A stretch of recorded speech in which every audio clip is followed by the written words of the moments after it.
Salam sejahtera Malaysia, denyut nadi suara rakyat bergema di channel ini. Untuk mendapatkan berita terkini, jangan lupa untuk tekan butang subscribe, like dan share. Malaysia kita punya, cintai Malaysia ku, kita jaga kita. Salam sejahtera Malaysia, denyut nadi suara rakyat bergema di channel ini. Tuan-tuan dan puan-puan yang dihormati sekalian. Berita terkini yang mengejutkan seluruh Malaysia. Pastinya ada seorang adun, bekas adun daripada UMNO, kini memang sudah mengubah haluan, menukar haluan kepada PAS. Tahniahlah kepada PAS. Adakah ini menunjukkan, menandakan bahawa betul, adakah ini betul kabar angin bahawa menyatakan bahawa akan ada lagi daripada UMNO yang akan keluar daripada sokongan kepada Zahid Hamidi dan menyertai Perikatan Nasional? Betulkah selama ini ada kononnya orang-orang 15, 14, 10 ahli MP ke adun daripada UMNO yang bakal masuk kepada Perikatan Nasional? Terbaru, Jalani Khamis sah jadi ahli PAS. Ahli Dewan Undangan Negeri Adun Rembia Muhammad Jalani Khamis sah menjadi ahli PAS. Penyertaan bekas wakil rakyat UMNO itu telah diumumkan sendiri oleh Setiausaha Agung PAS Datuk Seri Taqiyuddin Hasan di Parlimen pada hari ini. Kemudian Taqiyuddin berkata keputusan Jalani untuk memasuki PAS tidak akan menjejaskan kedudukan adun terbabit kerana Dewan Undangan Negeri Melaka belum lagi menguatkuasakan undang-undang anti lompat parti. Adakah ini akan menunjukkan bahawa Melaka tidak lama lagi akan lebih ramai lagi adun daripada UMNO masuk ke PAS? Adakah 10 orang, 7 orang atau berurang-urang adun daripada UMNO yang bakal lompat kepada PAS? Kita tunggu sajalah. Sejak pilihan raya umum ke-15 PRU 15 2022, ketaatan dan kesetiaan Jalani terhadap UMNO dan BN terus dipersoalkan. Betul-betul sekarang dia pindah ke PAS. Dia menyertai perarakan pada proses penamaan calon PAS Parlimen Ketereh di Kelantan. Beliau juga hadir pada majlis pengumuman calon Perikatan Nasional PN bagi pilihan raya kecil Parlimen Pulai dan Dewan Undangan Negeri Dun Simpang Jeram di Bakri Johor. Namun ketika itu Jalani memberi alasan bahawa kehadirannya di majlis itu bukan atas kapasiti sebagai adun UMNO. Sebaliknya, Jalani berkata dia mewakili pertubuhan bukan kerajaan NGO iaitu Muafakat Nasional yang diterajui oleh bekas Setiausaha Agung BN sendiri Tan Sri Anwar Musa. Sekarang nampak dah dia cuba untuk kata simpang sini, las kedapatan juga. Ekoran kemasukan ke dalam PAS, parti tersebut kini mempunyai seorang wakil dalam Dewan Undangan Negeri Melaka, sekaligus menambah pada 3 kerusi untuk pembangkang. 2 lagi wakil PN dalam DUN Melaka ialah Muhammad Yazid Yaakob Bemban dan Muhammad Alif Yusuf Sungai Udang. Denyut nadi suara rakyat bergema di channel ini. Adakah anda fikir, pada pendapat anda, adakah anda berfikir bahawa selepas ini akan ada lagi DUN dari ahli Dewan Undangan Negeri daripada UMNO di Melaka akan lompat lagi? Kerana seperti yang bacakan tadi, di Melaka belum lagi dikuatkuasakan akta lompat parti ini. Jadi tidak ada apa-apa yang berlaku, tidak ada kesannya kerana belum ada akta ini diperkenalkan di sana, belum dikuatkuasakan. So denyut nadi suara rakyat bergema di channel ini. Tinggalkan komen anda. Kita jumpa lagi. Bye-bye. Salam sejahtera Malaysia, denyut nadi suara rakyat bergema di channel ini. Ini satu lagi, pemimpin PAS kena balun habis lagi. Ini berkenaan dengan satu poster yang sampai di label oleh netizen sebagai poster ucapan tahniah dari PAS Selangor ini kepada Red Giant lebih sudu daripada kuah. Lebih sudu dari kuah. Betul atau tidak? Terpulang anda tinggalkan komen. poster ucapan tahniah PAS Selangor kepada pasukan Selangor Red Giant SRG menimbulkan rasa kurang senang dalam kalangan pengguna media sosial. Poster ucapan tahniah itu terpampang wajah pemain dengan menggunakan warna monokrom yang dipudarkan. Warnanya dipudarkan, monokrom. Itu namanya warna monokrom tuh. Tapi lihat, gambar pemimpin PAS tuh, bukan main lagi, diwarnakan dengan warna jelas tuh. Sepatutnya yang kena highlight ialah pemain-pemainnya, pemenang-pemenangnya. Bukan yang di highlight itu pemimpin PAS. Mungkin itu. Poster ucapan tahniah itu terpampang wajah pemain yang dengan menggunakan warna monokrom dan dipudarkan. Sepatutnya itu yang ditonjolkan. Manakala 3 wajah 3 pemimpin PAS negeri yang dilabel lebih sudu daripada kuah itu diletakkan di bagian bawah dengan warna paling jelas dan terang. Apa benda aja nih, aduh. Jadi suara kurang senang itu kemudian dia diluahkan oleh segelintir penyokong SRG yang berpendapat wajah pemenang yang sepatutnya perlu lebih menonjol, betul, dan bukan dipudarkan. Ada antara pengguna kemudian membandingkan dengan beberapa poster tahniah yang lebih gempak. Betul, saya ada nampak banyak tau, lebih gempak yang ditunjukkan pemain, bukan pemimpin politik. Aduh. Ada di antara mereka yang membandingkan dengan beberapa poster tahniah yang lebih gempak. Antara poster dari Menteri Besar Terengganu sendiri, Datuk Seri Dr. Ahmad Samsuri Mukhtar, yang dipuji kerana meletakkan wajah pemain sebagai highlight utama. Sebagai highlight utama. Ini contoh dia. Itu barulah patu. Sementara itu ada yang berkampan isu poster terbabit tidak perlu diperbesarkan kerana ia sekadar poster ucapan tahniah. Namun ramai yang lebih beranggapan poster itu lebih kepada mahu tumpang glamour. Poster lebih mahu tumpang glamour. Jadi ramai yang beranggapan poster seperti itu lebih kepada mau tumpang glamour. Mungkin mereka kata dia lebih tumpang glamour kerana yang di highlight bukan pemenangnya. Lagipun kalau saya tengok ucapan tahniah daripada Menteri Besar Terengganu, muka tak ada tau, tak ada pun muka dia. Tapi yang ini memang muka dia yang paling jelas, berwarna penuh lagi. Seolah-olah patutlah ramai peminat kepada SRG ini kata mereka mau tumpang glamour, saja. Okay, so apa pendapat anda? Anda boleh tinggalkan komen. Denyut nadi suara rakyat bergema di channel ini. Jangan lupa untuk tekan butang subscribe, like dan share. Malaysia kita punya, cintai Malaysia aku, kita jaga kita. Bye-bye. Salam sejahtera Malaysia. Denyut nadi suara rakyat bergema di channel ini. Tuan-tuan dan puan yang dihormati sekalian. Kita tahu sekarang ni ada satulah gerakan disebut sebagai gelombang selamatkan Malaysia. Pertama sekali saya fikir juga, apa sebenarnya yang mau diselamatkan oleh mereka ni? Diselamatkan daripada apa? Dan siapa yang perlu diselamatkan? Siapa yang perlu diselamatkan? Rakyat okey saja. Rakyat okey saja. Tapi yang perlu diselamatkan siapa? Mungkin itu sebabnya timbullah netizen di laman maya yang mempersoalkan sehingga memperolok-olok kena mocking ni, dipermainkan pula gelombang ini. Sampai yang syoknya ni ada dia punya dia punya poster dia bilang gelombang selamatkan anak menantu. Gelombang selamatkan Malaysia diadakan malam kemarin oleh pembangkang tidak mendapat sambutan memberangsangkan dari orang luar. Hantaran Facebook berupa poster yang diwar-warkan oleh Ketua Pemuda PN.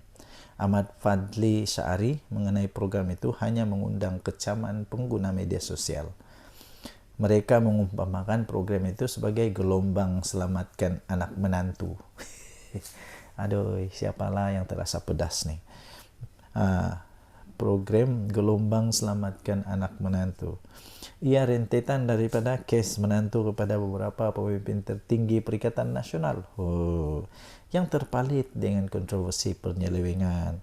Beberapa foto program yang berlangsung di sebuah dewan beredar di media sosial.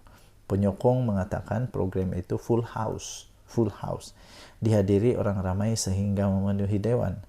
Namun melihat jumlah kehadiran yang dikatakan sekitar 200 orang sahaja, ramainya 200 orang, netizen mengatakan ia seperti perjumpaan ahli-ahli PAS saja. Ahli-ahli PAS saja, mana yang lainnya? Takkan gelombang selamatkan Malaysia dihadiri 200 orang dan ahli PAS saja. Macam mana tu? Ini satu antaran nih, full house gelombang selamatkan Malaysia, dia kata. Tapi bila dilihat hanya lebih kurang 200 orang dan semuanya macam ahli PAS saja. Menurut laporan inilah. Ketika ini peranan pembangkang yang mahu selamatkan Malaysia pula dipersoalkan kerana kumpulan itu lebih banyak meninggalkan sidang parlimen ketika isu-isu besar berlaku.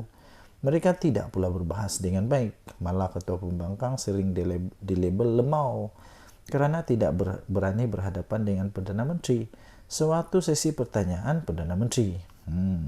Seorang penyokong tegar BN pula berkata ceramah kemarin langsung tidak menyentuh tentang usaha menyelamatkan Malaysia, tetapi banyak menyerang UMNO. Komen dia, aku tengok ceramah himpunan gelombang selamatkan Malaysia semalam bukan pasal nak selamatkan Malaysia pun, dia kata. Semua berceramah dok mengatakan UMNO saja. Semua cerita terkini dalam UMNO depa dok jajah malam tadi, katanya. Obses betul dengan depa dengan UMNO ni. Crowd hadirin pun tak ramai, sedih. Ciap individu bernama Tun Carlos. Tun Carlos ni saya selalu tengok juga. Okey, anda boleh lihat laporan ini di harapandaily.com. Gelombang selamatkan Malaysia dipermainkan oleh netizen. Kita jumpa lagi. Bye-bye. Ini betul tepat sekali. Sebelum tu, terima kasih kerana terus bersama dalam channel ini. Bagi anda yang pertama kali, sila tekan butang subscribe, like dan share. Okey.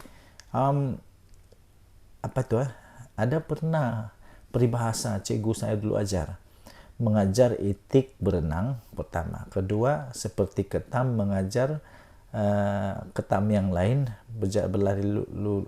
berjalan lurus. Dan paling teruk sebenarnya ialah ada satu istilah cermin rosak. Cermin rosak ni begini. Dia cuba nasihatkan orang lain tapi dia itu lebih teruk. Ada lagi satu. Dia suka sangat menyibuk tentang orang lain. Dia boleh nampak selumbar dekat mata orang lain tapi kayu balak di mata sendiri dia tak sedar tahu. Malu tak pastilah. Saya pun tidak pasti. Inilah yang mungkin terjadi kepada Wan Faisal. Wan Faisal yang cuba sembang. Sembang konon nak jadikan KLIA world class. Siap bagi nasihat, tunjuk buku ni Sim Kibon ni, dia tunjuk ni KLA supaya KLIA jadi world class. Banyaklah dia, tapi dia tidak ingat sepatutnya kasih nasihat dulu kerajaan di mana-mana yang berlaku lah. Tapi yang dalam kes ini disebut di sini KLIA world class, tapi stesen bas KB macam bengkel saja. Apa hal? Ada gambar tu tahu. Ahli parlimen macam Wan Ahmad Faisal, Wan Ahmad Kamal menjadi bahan sindiran ramai selepas beliau cubalah mengajar kerajaan sekarang ini bagaimana untuk menjadikan lapangan terbang antarabangsa KLIA bertaraf dunia. Bertaraf dunia. Tapi dia lupa.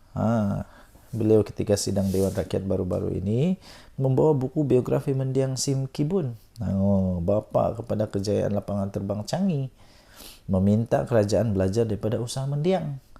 Katanya resepi untuk menjayakan lapangan terbang terkenal itu bukan di atas tangan GIP atau BlackRock. Iyalah, betul lah. Tapi menggunakan pengalaman dan kepakaran sendiri. Nah, saranan itu ibarat menyerang diri sendiri pula. Malu. Apabila ramai terus mempersoalkan apalah yang sudah dia lakukan untuk membangun stesen bus di Kota Baru. Tempat sendiri, terminal bus sementara itu sehingga kini masih digunakan. Walaupun kekurangan berbagai kemudahan menyebabkan lokasi tersebut dianggap antara lokasi pengangkutan awam yang ketinggalan zaman. Atas sebab itu atas sebab itu ramailah menyarankan agar Wan Faisal ni menaik taraf dulu, kasih naik taraf dulu stesen bas KB sebelum berani untuk mengajar kerajaan naik taraf KLIA. Lama antara komen yang siok saya baca ni, sebelum Wan Faisal nak cuba ajar hendak jadikan KLIA world class, apa kata kau usahakan dulu stesen bas Kota Baru supaya ada rupa bas stesen bas. Kemudian baru cerita teori kau di parlimen. Nah, kemudian ada lagi orang bincang masalah MAHB, dia bincang masalah stesen bas. Aduh. Ya, kemudian dibalas pula semula oleh pengguna X. Ya, tersebut dengan ringkasan paling mudah untuk difahami. Wan Faisal ceritanya macam ini. Kalau stesen bas yang mudah macam ini pun kamu tak reti nak urus, bagaimana kami nak percaya kamu boleh uruskan airport pula? Betul. Kalau stesen bas pun tidak dapat diurus, tak reti nak urus stesen bas yang kecil itu, tak dapat nak urus, ini janganlah cuba-cuba untuk urus airport pula. Perkara itu kemudiannya disokong oleh ramai kerana bagi mereka pemimpin sepatutnya membuktikan kemampuan mereka dengan menggunakan stesen bas KB dengan membangunkan stesen bas KB yang berbelas tahun ketinggalan. Apa kata Wan Faisal? Hadam dululah komen-komen netizen ini, barulah cuba-cuba untuk ajar kerajaan. Okey, kita jumpa lagi. Bye-bye. Salam sejahtera Malaysia. Mahyudin Mat Yassin. Memang kali ini dia termakan dengan senjata sendiri, dengan senjata makan tuan lah. Kena sendiri kali ini. Apa tidaknya dia antara orang yang paling kuat menentang, tapi kali ini dia sendiri dapat masalah dengan penentangan yang dia buat tu. Harapnya kali ini Muhyiddin Yassin dan Bersatu fahamlah.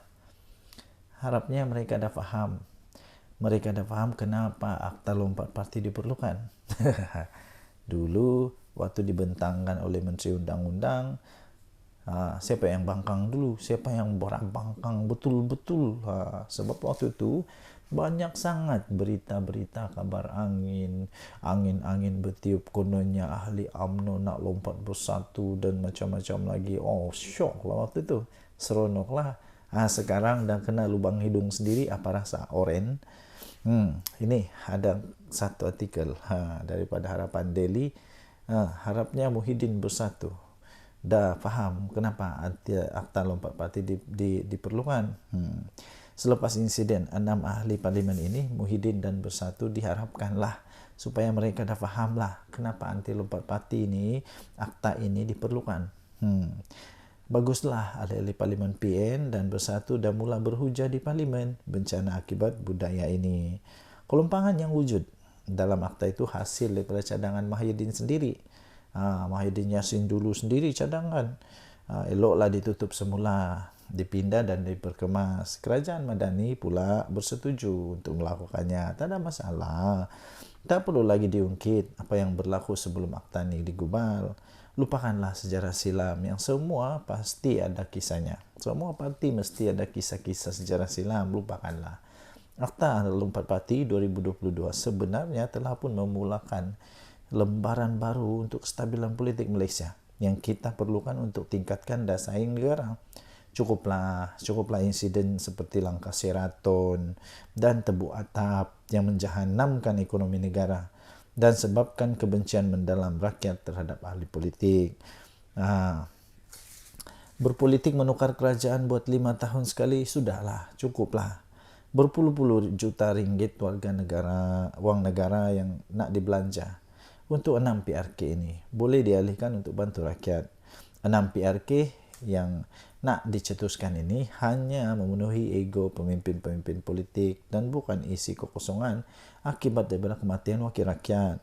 Ini lebih pada sabotaj ekonomi dengan mengganggu kestabilan politik negara pada waktu pelabur mencurah-curah masuk ketika ini, apatah lagi rating kita dah semakin naik. Kata ringkas tapi betul cukup bermakna. Saya setuju nih. Cukup-cukuplah, sudah-sudahlah. Harapnya selepas ni Widin Yassin dan Bersatu fahamlah. Hidup ini macam roda, kadang-kadang kau di atas, kau tidak mau yakin sangat.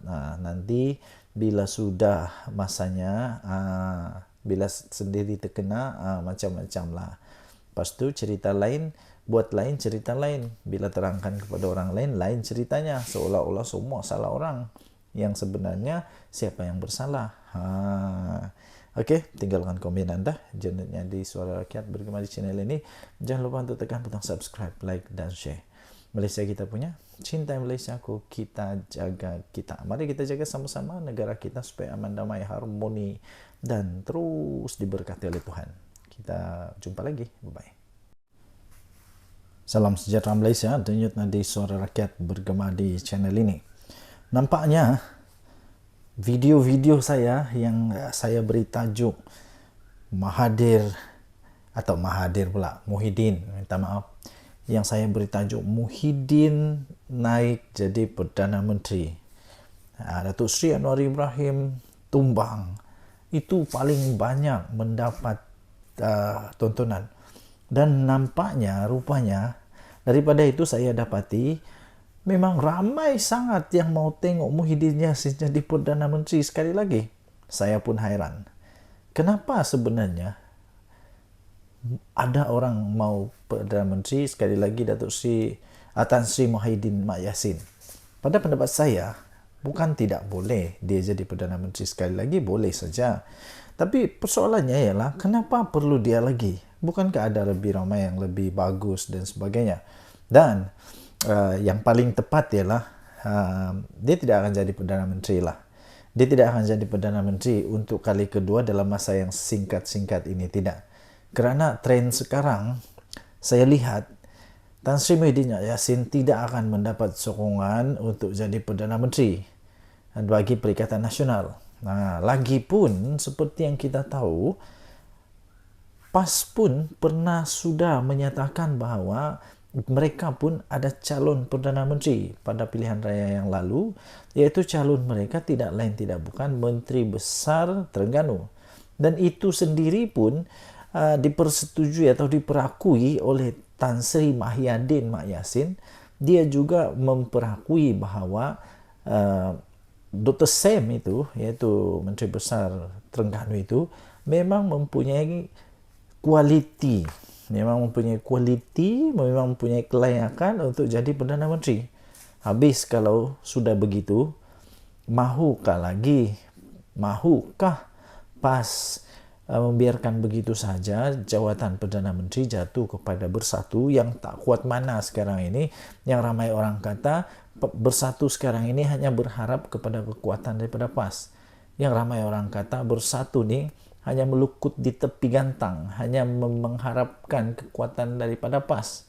Kalau ada pilihan raya pun, kemenangan-kemenangan daripada Bersatu itu pun hanya kerana ihsan, bantuan, kerjasama dengan PAS. Cuba kalau tidak ada PAS, boleh menangkah Bersatu? Dan lagi, saya fikir Tan Sri Muhyiddin Yassin sepatutnya memberikan peluang lah kepada yang lain. Walaupun dia secara tradisinya memanglah semua yang menjadi presiden atau bukan presiden, pengerusi kepada satu gabungan parti politik itu, Perikatan Nasional, contohnya ialah Muhyiddin Yassin. Secara tradisi, pengerusi itulah yang jadi calon Perdana Menteri. Tapi persoalannya, mahukah lagi PAS Mahyadin Mak Yassin jadi Perdana Menteri, yang menyebabkan PAS hanya sekejap saja berada dalam kerajaan. Sekejap saja dalam kerajaan, lepas tu tumbang. Tumbang kerana nampaknya Mahyadin Mak Yassin didakwa telah pun gagal menjalankan tanggungjawabnya sebagai Perdana Menteri. Mahukah kita Perdana Menteri kita sekali lagi yang tidak pun pandai bercakap secara live, yang mahu dirakam dulu, takut untuk live, takut untuk jawab wartawan, mahukah begitu?